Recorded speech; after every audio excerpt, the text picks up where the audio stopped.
그렇다면 이번 휴일 근무와 연장 근로 수당에 대해서 공개 변론 재판이 열렸다라고 하셨는데 이 사건의 발단이 어떻게 될까요? 네, 이게 성남시 소속의 환경미화원들이 원고입니다. 근데 네. 이 원고들이 성남시를 상대로 해서 소송을 제기를 했어요. 일주일에 40시간을 초과해서 이루어진 휴일 근로가 이게 휴일 근무뿐만 아니고 연장 근로에 해당된다. 그렇기 때문에 임금을 지급해줘야 한다라는 청구를 한 거예요.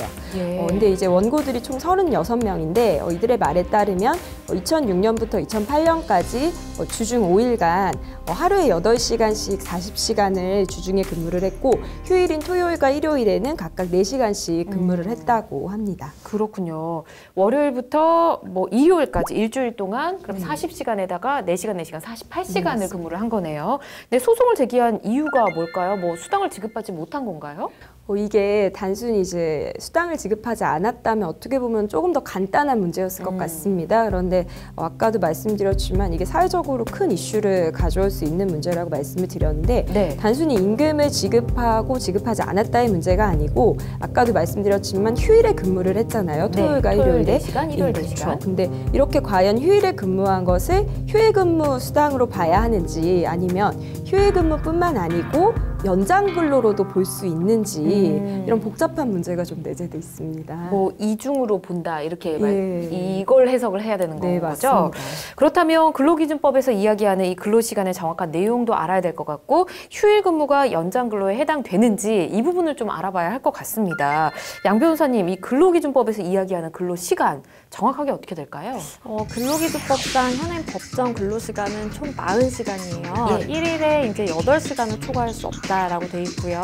근로자와 사업주가 다만 이제 합의를 한다고 한다면 연장 근로 12시간이 허용이 돼요. 그러면 이제 40시간에 12시간 합치면 네. 52시간이 되겠죠. 예. 그리고 여기에 이제 휴일 근무 허용 시간이 16시간이에요. 예. 즉 토요일과 일요일 각각 8시간, 8시간씩 하면 16시간이 되죠. 그래서 네. 다 더하면 일주일 동안 최대 68시간을 근무할 수 있다라는 네. 게 되죠. 왜 이것이 공개 변론을 펼칠 정도로 전문가들의 의견을 필요로 했던 것일까요? 네, 근로기준법을 어떻게 해석하는지에 따라서 예. 실제로 임금을 얼만큼을 지급해야 되는지가 사실 결과적으로 달라집니다. 네. 양 변호사님께서 서두에 잘 설명을 해주셨는데 근로기준법상 해석을 하는 태도가 지금 다르다고 보시면 될 것 같아요. 그래서 정부나 성남시청 같은 경우에는 네. 근로시간의 단위 기준을 월요일부터 금요일까지로 한 주로 해석을 했습니다. 네. 그렇기 때문에 토요일과 일요일 같은 경우에 휴일 근로에는 해당이 된다고 본 거죠. 그래서 50% 가산해서 임금을 줬지만 연장 근로로는 볼 수 없다라는 태도를 취한 거예요. 예. 그런데 만일 법이 정한 일주일을 만약에 휴일을 포함한 7일이다라고 만약에 보게 된다면 주당 최대 근무 시간이 52시간이 되겠죠. 왜냐하면은 월요일부터 이제 금요일까지 주당 40시간 플러스 연장 12시간이 되니까요. 그래서 만약에 근로자가 월요일부터 금요일까지 40시간을 채우고서 토요일이랑 일요일에 휴일 근무를 했다면 휴일 근로뿐만 아니고 연장 근로 가산 임금까지 추가로 받을 수 있게 됩니다. 그래서 이 부분에 대한 해석이 지금 문제가 되고 있습니다. 예. 결국은 이 환경미화원 측은 토요일과 일요일에 근무한 것을 휴일 근로수당은 물론이고 연장 근로수당까지 줘야 되니까 50% 가산해서 200%를 줘야 된다. 이런 것이고 시청 측은 휴일 근로수당으로 인정을 해서 150%를 지급했으니까 문제될 게 없다.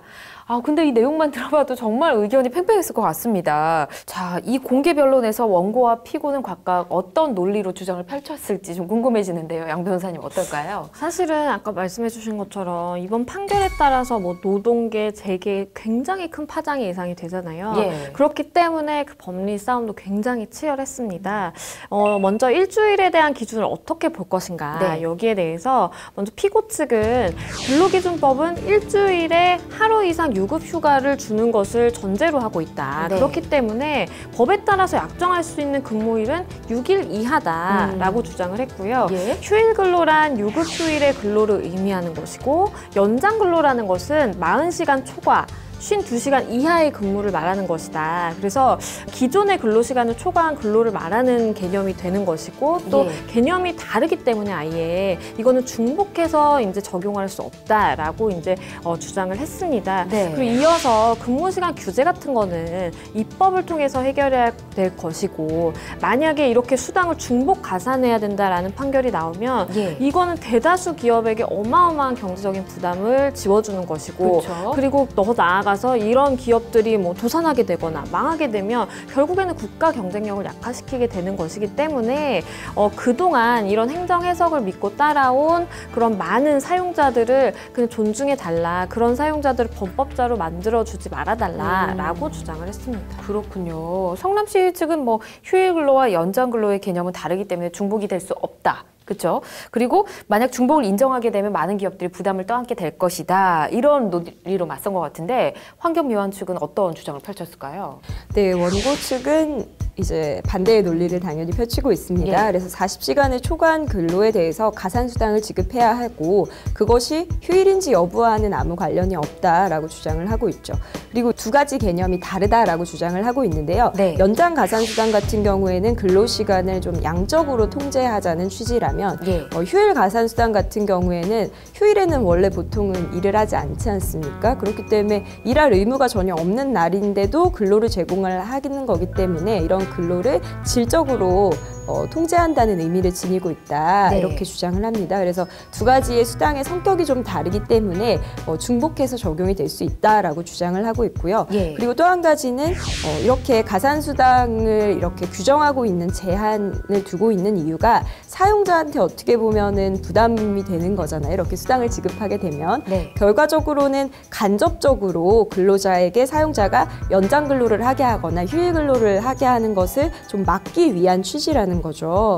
그렇기 때문에 아까 논리 중에 하나가 사용자에게 경제적인 부담이 되기 때문에 부당하다라고 주장을 하는데 애초에 입법 취지 자체가 사용자에게 경제적인 부담을 줘서 사실 근로자들이 휴일이나 연장 근로를 하지 못하도록 하고 있는 거기 때문에 법의 본질을 왜곡해서는 안 된다라고 주장을 하고 있습니다.